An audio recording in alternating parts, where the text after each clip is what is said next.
نبی کریم صلی اللہ علیہ وآلہ وسلم کے دنیا سے پردہ فرمانے کے بعد حضرت بلال شام چلے گئے اور وہیں بس گئے۔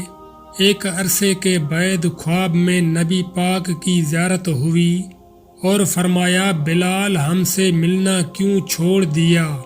آنکھ کھلتے ہی مدینے کے لیے روانہ ہو گئے۔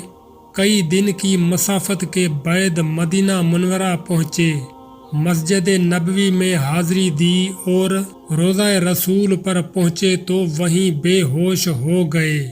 اہل مدینہ نے فرمائش کی کہ ایک بار سرکار کے زمانے والی اذان سنا دیں۔ آپ نے معذرت کی کہ اب مجھ سے برداشت نہیں ہوگا۔ لوگوں نے حسنین کریمین سے کہلوایا، اب انکار ناممکن تھا۔ اذان شروع کی تو اہل مدینہ رو پڑی، دل قابو میں نہ رہے۔ پیارے آقا کا زمانہ تازہ ہو گیا، عورتیں بچے سب باہر نکل آئے۔ غم سے نڈھال بے قرار ہچکیاں بند گئی۔ جب اشہد ان محمد رسول اللہ پر پہنچے تو لوگ چیخیں مار کر رونے لگے۔ حضرت بلال کی نظر منبر رسول پر پڑی تو منبر خالی تھا، سرکار نہیں تھے۔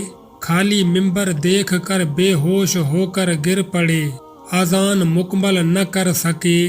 ہوش میں آئے تو اٹھے اور روتے ہوئے شام کی طرف روانہ ہو گئے۔ اللہ سے دعا ہے کہ ہمیں بھی حضرت بلال حبشی جیسا عشق رسول عطا فرمائے، آمین۔